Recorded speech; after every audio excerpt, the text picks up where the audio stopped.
Beshara, and today I'm going to show you a short tutorial on how to stretch your watercolor paper.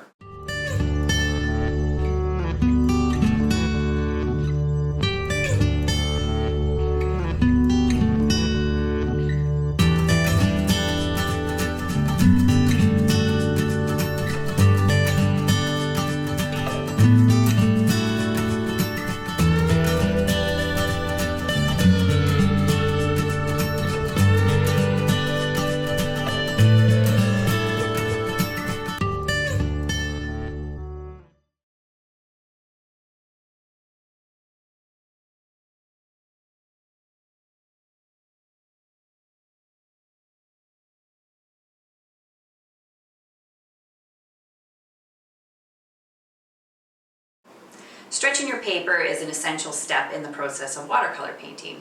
It keeps your paper from warping and buckling during the painting process. I like using single sheets of watercolor paper because it gives me more flexibility in the format that I'll be painting on. If you use single sheets of paper, you need to stretch your paper. I like stretching my paper with the masking tape method, which is what I'm going to be showing to you today. It's clean, it's easy, you don't need a lot of space, and it's not as messy as using craft paper or a staple gun or any of those kind of other methods that you may have seen before. When we say stretch your paper, what we're actually doing is binding the paper to the board or the surface that you're going to be painting on. I'm using what's called Gator board, and Gator board is essentially a lightweight board that has a foam core and tempered sides. So it's very smooth, and it's nice for watercolor paper because it's rigid, so it won't warp or bend, and because it's so lightweight, it's just easy to cart around.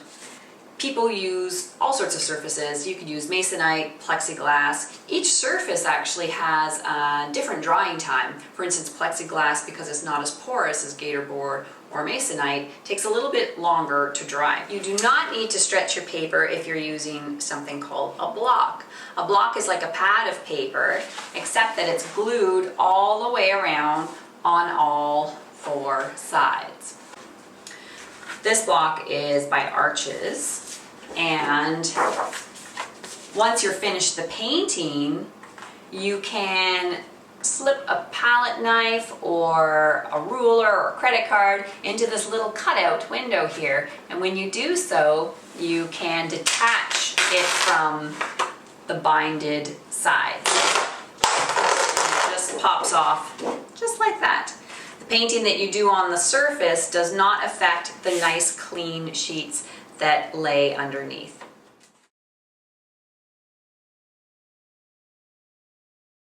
When we tighten and shrink the fibers, we help to keep the paper from buckling once the paper has been wet, or if you're using heavy washes, especially using single sheets of watercolor paper. I use 140-pound cold pressed paper, and it comes in single sheets. Step one is to look for the watermark. The watermark is an embossed logo of the company or the manufacturer who makes your paper. And when that is reading correctly, that's the side that faces up. So I'm going to place it on the board so that I've got a really decent margin around all edges, at least 1 inch around. So I'm going to start with my masking tape on one edge.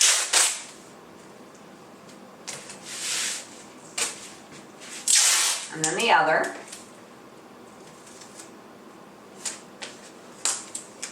What I want to do is tape the tape down to the paper only. Notice how it's not yet attached to my board. I want to make sure that that's happening on both sides.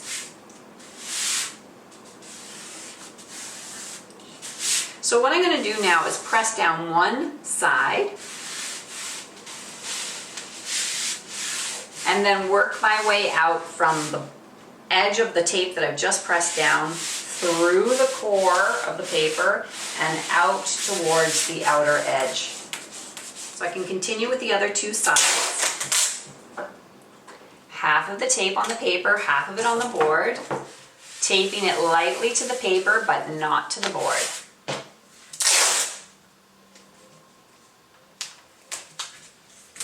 You do need to tape all the way around all four sides.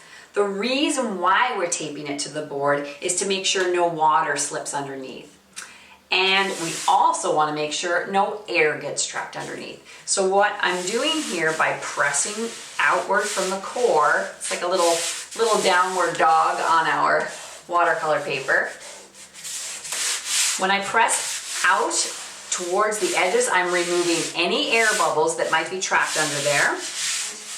Finally, when all four sides have been taped down, I want to double check to make sure there's no bounce or any lax edges, and that would indicate that air has been trapped underneath. So my paper's looking pretty good here. The final step for me is I like to actually burnish the edges of my paper and tape. So I'm just taking the roll of masking tape and I'm pressing it down, making sure there's a nice bind between the tape and the board. We do not want any water seeping under that tape and potentially lifting the tape and causing the whole paper to come away from the board. All right, so the next step is to wet the paper. And this is where I use my 1.5 to 2 inch wash brush. And what I'm gonna do is dip it into my bucket of water. When I do so, I actually wanna make sure that I contact the bottom of the bucket, and I wanna lightly bounce the paintbrush inside at the bottom of the bucket. This helps to dislodge any air bubbles that might be trapped. And it also helps the brush to absorb water up through the core instead of just coating the outside of the bristles. So what I'm going to do is wet the paper in one direction. I'm sort of zigzagging here, making my way from one edge of the paper to the next. Every time I apply the brush to the paper, I kind of overlap my previous strokes, because we're actually going to be brushing in the opposite direction now.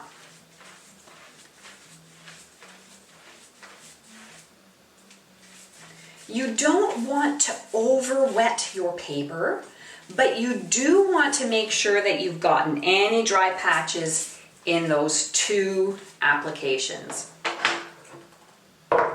So I sort of have a look around, scan to see if I can spy any dry patches. If I do, I wet it, no problem. The reason why we don't want to over wet the paper here is because we don't want to risk removing the sizing. And the sizing is a coating that's been intentionally placed on your paper to accept watercolor so that it doesn't stain or penetrate the paper in an inconsistent way. If we over wet the paper and we brush too much on the surface and we remove that sizing, we won't have a nice even distribution of paint on the surface. The next step is to blow dry your paper. This is important. If you air dry your paper, you risk creating discrepancies in the drying time, and you will inevitably create peaks and valleys in your paper. And what happens is in those valleys, water will pool and collect. If that happens, your paper is actually going to dry pre-molded in those shapes, and that's something that we don't want. The whole idea behind stretching your paper is to ensure a nice flat surface. By drying it with the hair dryer, not only are we making sure that it's drying in an even fashion, but we're also applying heat. And the heat's going to further help the shrinking of those fibers in the paper and tighten up our surface. So it's less likely to create warping and buckling during the painting process. So I'm just using a medium heat to start, and then I'll switch it on to high.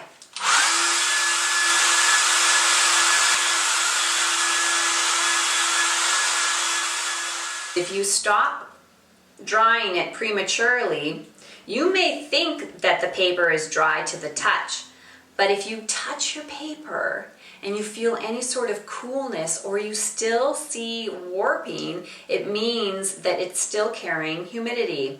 So you want to keep drying.